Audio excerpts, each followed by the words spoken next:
For thousands of years, rivers of molten rock emerged from deep within the earth and poured out onto the landscape of northwestern New Mexico. Within these areas were violent eruptions and volcanic activity.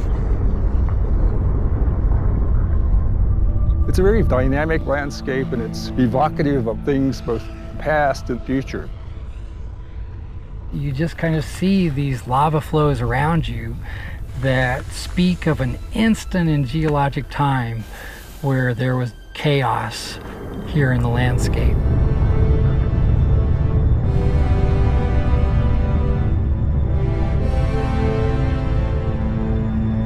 El Malpais, a frozen lava landscape.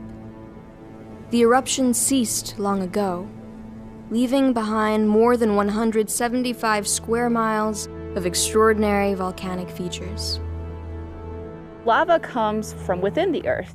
You have the crust of the earth, and underneath that you have the earth's mantle.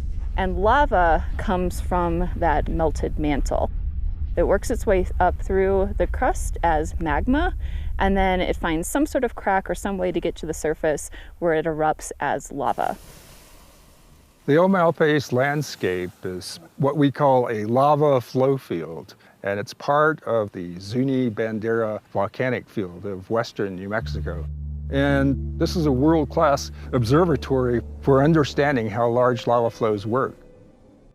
Here in El Malpais, we have lava flows. When magma is pouring out of a vent and flowing across the landscape as a river would do, that is considered a lava flow. Lava rock around here is basaltic lava, so it's black. And very often people will come in and they'll ask us, is that lava out there? And it is. It's a very varied landscape. It's a very young lava flow. In fact, it's one of the largest young lava flows on the North American continent. The youngest volcano here erupted probably somewhere between 3,000 and 4,000 years ago. It's really, really young, geologically speaking. Anything less than 1 million years for a geologist is considered yesterday with our geologic timescale. So we have these incredibly young volcanic deposits, and it's exciting that here in New Mexico we have one of the youngest lava flows in the country. New Mexico actually has pretty much every major type of volcano. And there's a line of volcanoes that stretch from northeastern New Mexico all the way down into Arizona. And that line of volcanoes, that's along something that geologists call the Jemez lineament. This is a zone of crustal weakness, and over the years, that area has made it easier for magma to come to the surface. Multiple types of volcanoes have erupted across the Jemez lineament, including cinder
Badlands in Spanish. It got that name from the Spanish conquistadors who came through here in the late 1500s, early 1600s, and they couldn't get across this rugged lava landscape. That was their loss because the lava actually captures a lot of water. And because of all of the water, there's a surprising abundance of plant life within the lava. So if you go out on the lava flows, you'll see things like ponderosa pines, and you'll see the pinions and you'll see the junipers. So it's a very amazing and diverse place. The lava acts like a sponge, absorbing rainfall that typically comes during the summer monsoon.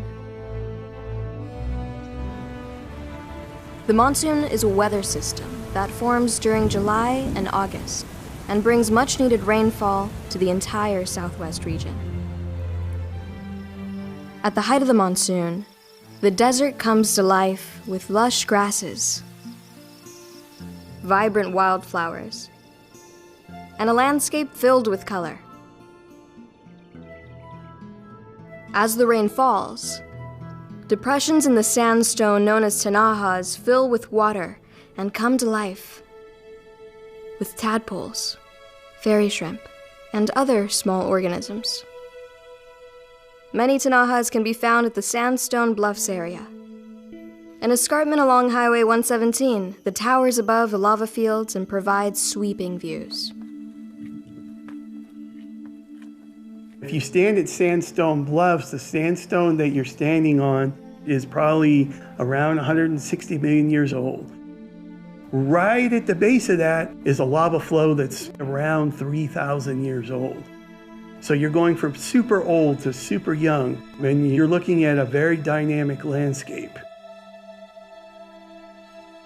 Sandstone Bluffs is one of the most popular destinations in the monument. But for those willing to travel a little further, there are exceptional hiking routes at Lava Falls and El Calderón.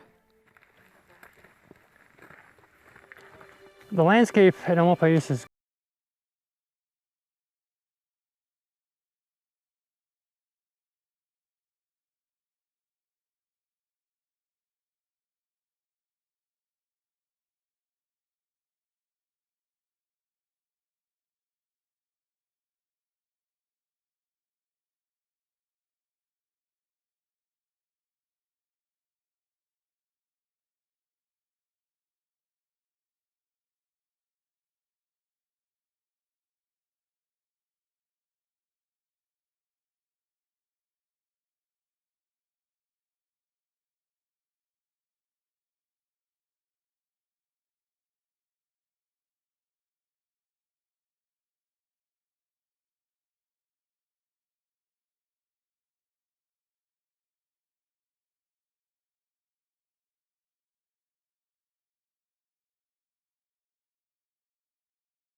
Calderón is known as Bat Cave, and it offers an incredible experience, the Bat Outflight. During the summer months, visitors can witness a colony of up to 150,000 Mexican free-tailed bats emerge from their cave. It happens almost every evening at dusk. They've been sleeping all day. They're going to come out. They're looking for insects, and there are a lot of insects to eat. Those bats will fly anywhere from 10 to 30 miles in the course of the night while they're feeding. So that's a lot of insects. As the colony disappears into the twilight, this wilderness reveals yet another wonder. A dark night sky. Far from the lights of human development, El Malpais offers visitors a spectacular view of our galaxy, the Milky Way. After dark, this landscape appears as it would have thousands of years ago, when the ancestral Puebloans were traversing these lava fields. There are numerous trails, a vast network of trails across the lava flow.